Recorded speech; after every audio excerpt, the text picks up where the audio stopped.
10 Talks. You're looking live at downtown Phoenix and, oh, by the way, Piestewa Peak, just off in the distance there. And is it really true that as we edge closer to October, we've got a couple of 110 degree days in our forecast?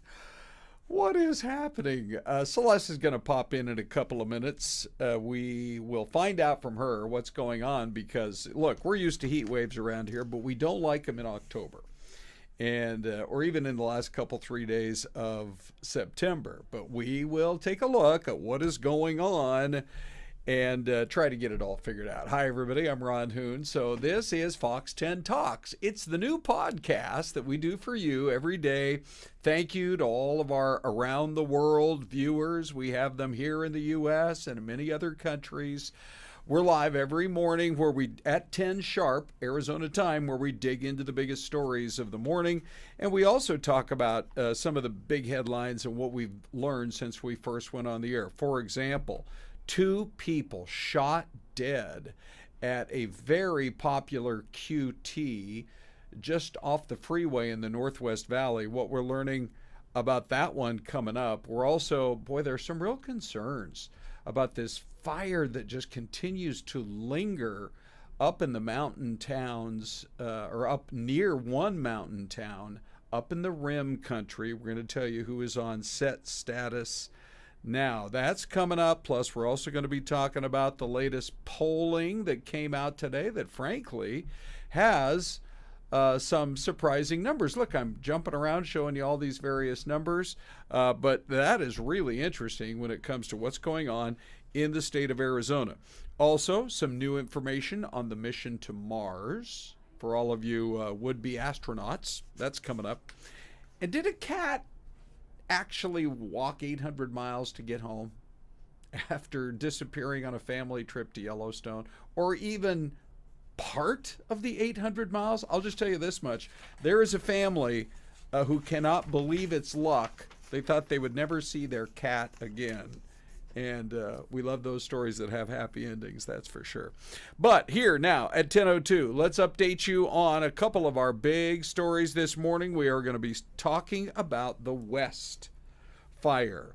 There have been 2 fires burning. For those of you who watch us in other parts of the world, we have the Mogollon Rim. This beautiful pine-covered part of Arizona is right there where the elevation, it may not look like it, but there are places where that adds 1,000 feet in elevation almost instantly to central Arizona.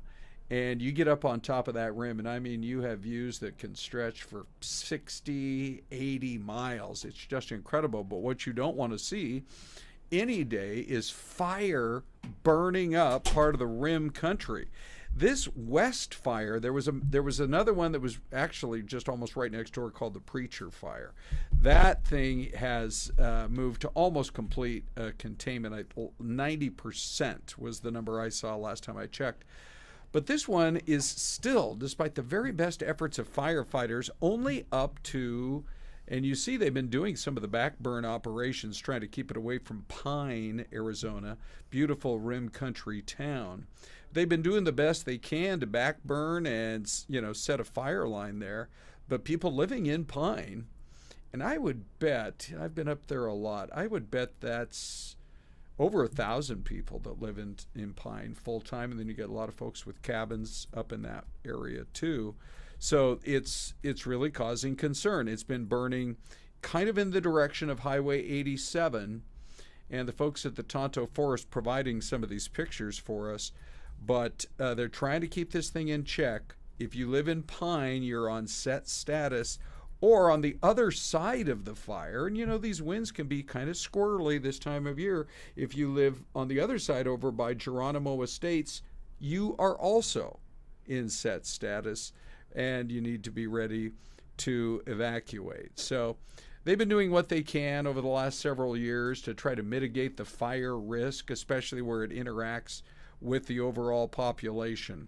But this is, Pine especially, is really just a beloved mountain town. I've known a number of people who live here in the valley and they dream about pine. There's a little town north of there that's another 800 feet higher in elevation. They get snow in the wintertime, frequently, called Strawberry. They seem to be okay right now.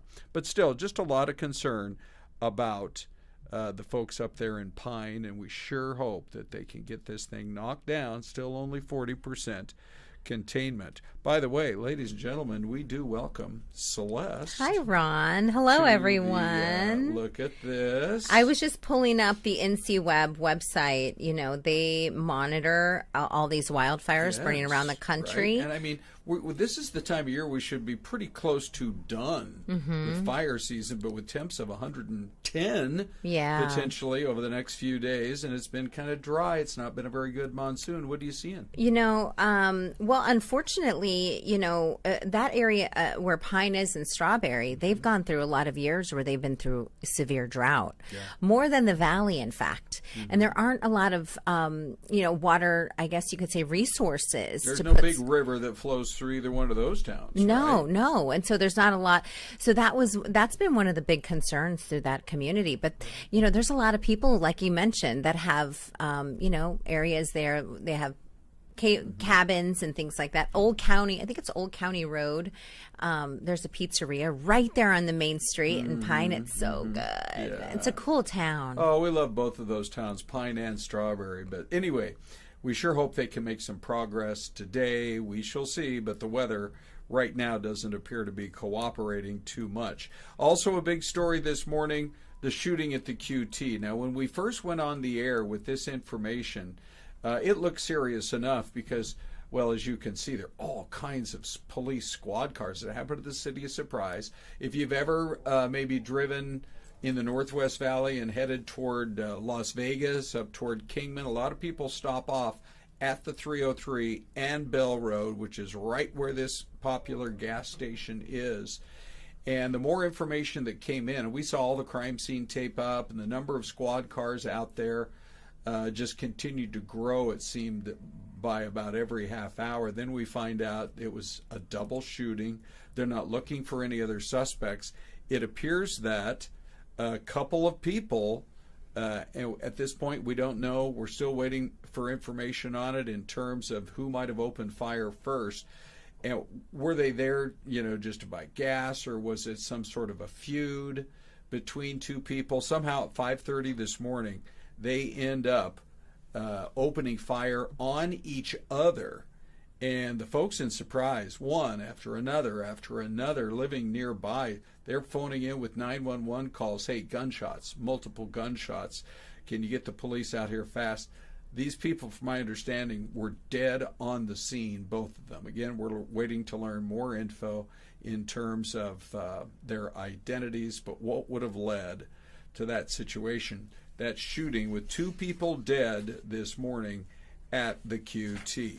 All right, so there's a big story brewing this morning when it comes to Arizona. We all know that in this state, your ballot really counts. And this state, Georgia, North Carolina, some others as well. Michigan is in that list, Pennsylvania. If you ask me, those are the big five right there. Well, there's polls in 3 of those 5 states, so we're going to jump right into it right now. And Celeste, you can share your thoughts here.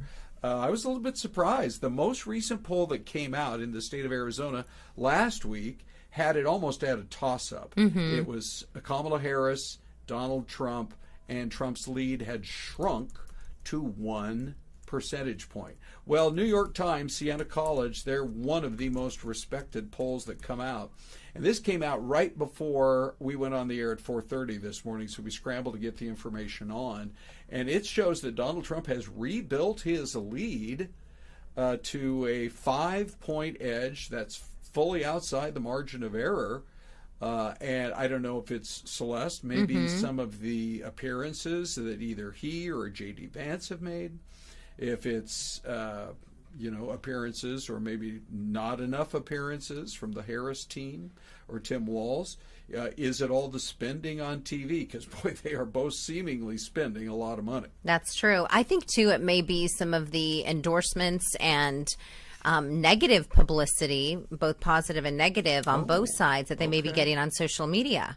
I think you have a lot of people who've chimed in, and I think we've seen with people in Arizona, I mean, a lot of people watch podcasts, they listen to podcasts and things like that. But I will say a lot of people get their information on social media, whether or not it's X, Instagram, Facebook, and that is a big place for, and you've seen them, I've seen them on YouTube, I'm sure a lot of people have. The ads on YouTube are going nuts as well. Boy, that's a really good point. Yeah. I can't hardly get on YouTube. By the way, thank you for watching us on YouTube. If you had to watch a political ad before you got to us, we apologize. Our apologies, but we don't have any say-so on that kind of a thing, that's for sure. But let's just go into the numbers right now and show people. Okay, so 50 to 45. If he can put Arizona in his column, which these are all subject, of course, to change, it would definitely be a help, because nationally, keep in mind, this is the Fox poll that just came out late last week. She still has a lead there, a 2 percentage point lead of 50 to 48. But the interesting thing is what is going on in the battleground states.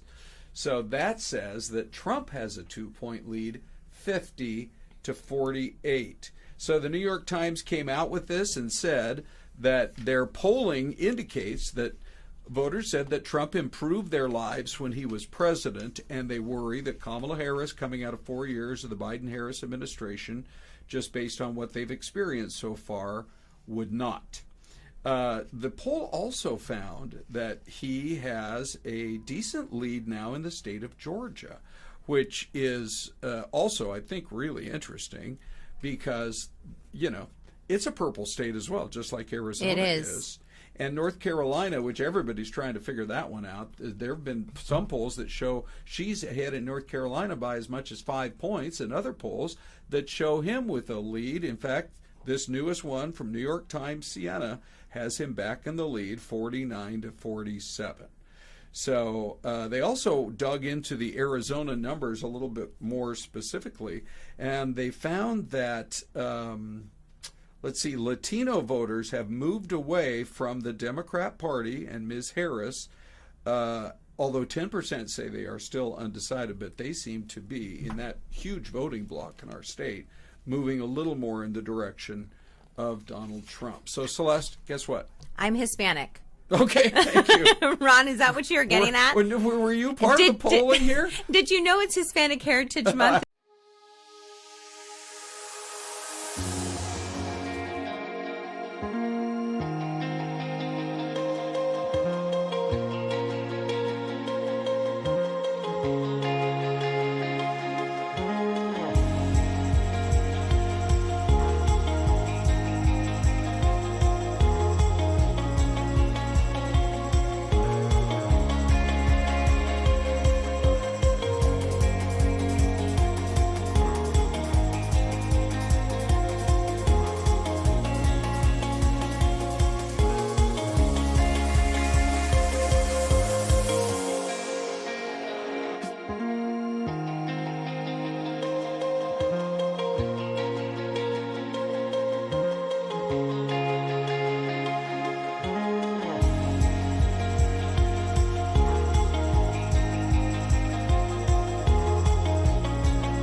You're looking at Ruidoso, New Mexico. You know, they had just a devastating fire not too long ago in that area.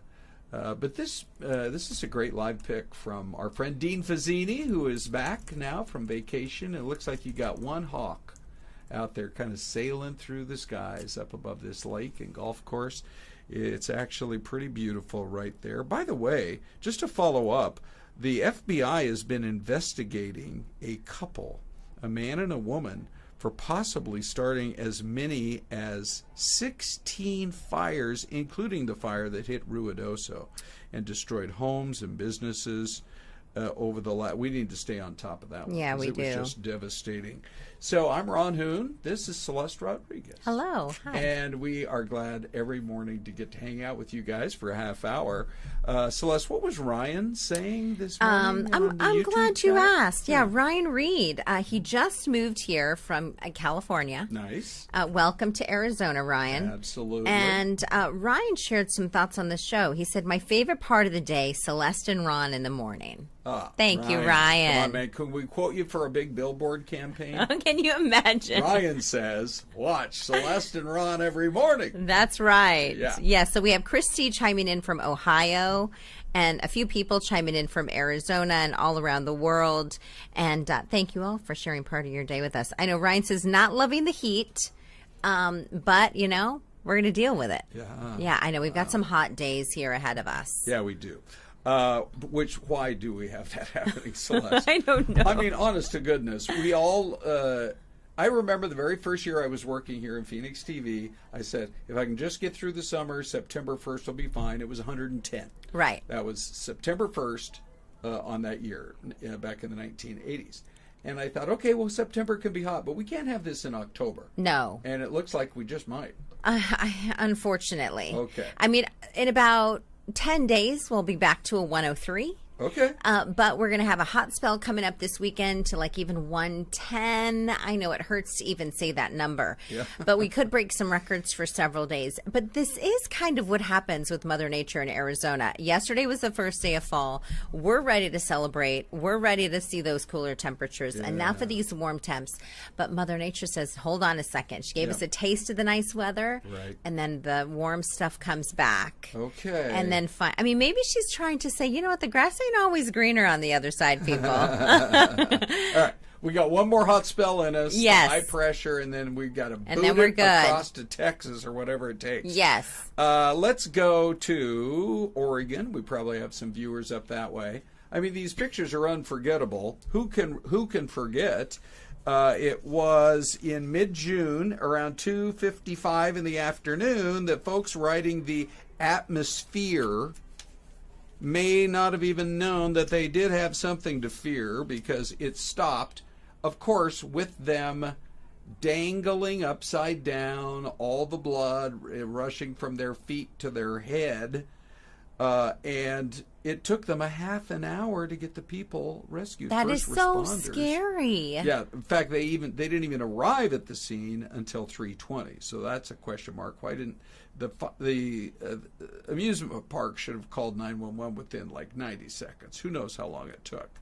But the paramedics got there. They eventually got everybody out. But the park has now filed a lawsuit against Zamperla, the ride's manufacturer. This is after the whole thing happened. We said we were going to kind of follow up for you on this because I don't know. Would you say out of the 30 people that just happened to have the bad luck of being stuck upside down that high up in the air? Yeah. Which I want to say you're up there a couple of 100 feet. Yeah, no kidding. Or maybe 100 feet anyway. Of the 30, how many have developed a fear of heights, Celeste? Just give me a kind of a rough estimate. I'm going to say 100%. Oh my gosh, yeah, I bet so, right? Right, yeah, it's so, and not just that, but your blood is, I mean, how long can your head, don't you remember like laying upside down when you were a kid? Right. Right? Yeah, after a minute, you're like, ooh, the blood's rushing to your head, yeah. Yeah, amazingly, only one person had to go to the hospital to be checked out. I guess those seatbelts, though, they checked them. They worked. Oh, good, yeah, right. Yeah, I love Portland. It is one beautiful city, but yeah, that was a frightening ordeal to say the least. Yeah. So the lawsuit is from the park to the maker. But what we haven't heard a lot about yet are lawsuits from the people who got stuck up there in the first place. Yeah. Whether that is going to happen or not.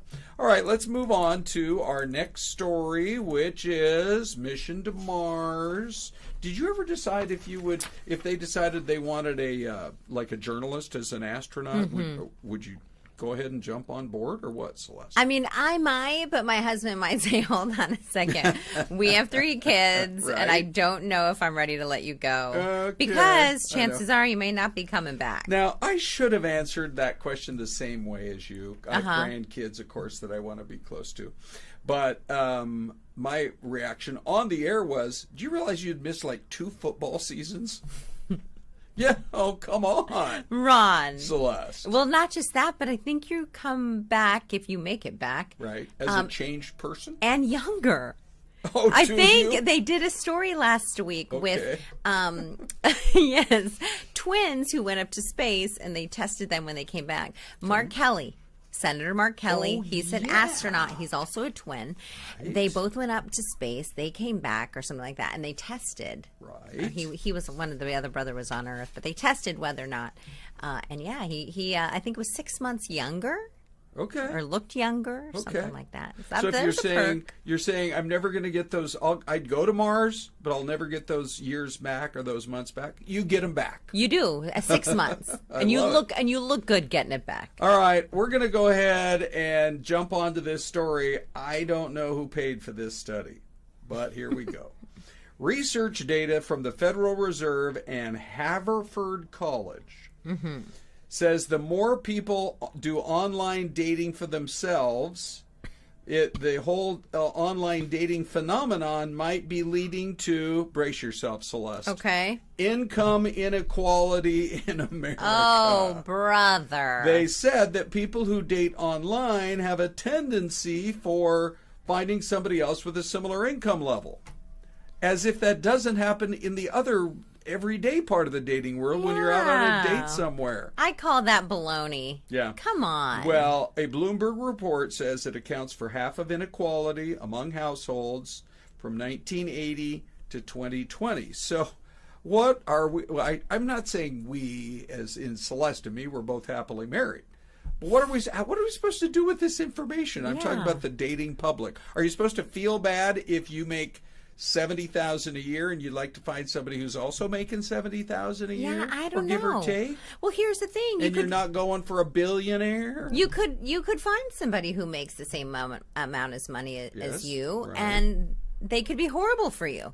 You could be terribly unhappy. Right. And then it's like, what's the point? Yeah. It shouldn't be the number one criteria. What should be the number one criteria? Oh, Ron, yeah. Their heart, values, foundation. Right. You know, so when you fight, Yeah. you both are fighting on the same playing field. Okay. You know what I Okay. mean? What about physical attraction, Celeste? Yes? That No? matters, Ron. Chemistry. I think, personality. I'm not trying to put you on the spot, but go right ahead. My sister used to say in my younger days when I Yeah. was single Okay. that I had beer goggles. She's like, Celeste, you go too much for the personality. And I would say, well, because I love to be happy and laugh. So I want to be course. with somebody who makes me laugh and who's funny. Right. You know, but you're right. Looks does matter. You have to be attracted to the person. Right. You know what I mean? Yeah. Now, Ben Affleck seems like a funny guy. Maybe that's what first attracted J-Lo, Maybe. who seems like the kind of gal who could have any man she wants. Right. And then, yes. 'Cause She has. Ben Affleck's kind of a gooberish type guy, right? Yeah, I mean, he's- he's not like Ryan Hemsworth or Chris Hemsworth. Chris Hemsworth. Okay. And Ryan Reynolds. Do have I these famous- love Ryan Reynolds. You do? I do. Okay. Yeah, I liked him all the chick flicks. And then Oh, when he did went into you? Deadpool, I was like, oh my gosh, you're really funny. Oh, good. You know what I mean? See? Like, you Yeah. can see a cute guy and then they open their mouth and you're like, either yay or nay. All right, let's move on and talk about our next story here because I got to find out more about this cat, Celeste. Yes. Did this cat really walk home after apparently slipping away from his family, the California family from Salinas? They really wanted to go see Yellowstone, but then their kitty cat, who goes by the name of Rainbow, apparently meandered away from the RV trip, never to be found. This And- face, Yeah. Ron. I know. But 2 months later, he makes an appearance in his hometown of Salinas, California. I'm just quoting the script we had from earlier today. It's believed the feline made most of the 800-mile trek on his own. That's nuts. Is that possible? Do cats have the same kind of homing device in their brain that dogs do? Because we hear about dogs sometimes. I don't know. It's like the secret life of pets over here. It's like, did he jump on the back of an 18-wheeler? What is going on? Well, the Aguianos say they're really not sure how Rainbow was able to get back home to Salinas. They are asking for the public to come help them out with their answers to the mysterious trip. But again, he was just spotted. He got as far as Salinas. Now, this is another part. How does he get as far as Salinas but not get to the house? Yeah, that's nuts. Well, apparently he was taken to a rescue center in that town, and the owners, the Aguianos, were sure happy to be reunited with Rainbow. But I don't know. Is it possible? Is it possible that a cat can walk 800 miles? I think anything's possible, Ron. Yeah. Well, anyway. It has 9 lives. Celeste, that's an excellent point. We do know that. Let's go to the mystery cam because we're almost out of time. Oh, this is a nice looking town. You get off the freeway there, and you've got a few choices for fast food and that time of thing. Let me just see. Where's our mystery cam graphic? Okay. There we go. Mystery cam. All right, Celeste, we have 1 minute left. Let's see what we want to think about. I'm trying to see over there to the right. And if for those of you like Natasha, who's in Sochi, Russia. Oh, wow. This morning. Thank you, morning, Natasha. If you all are looking at this and you see, hey, you want to take a little guess, you have about 30 seconds. Yeah, you got 30 seconds. So, Natasha, what do you think?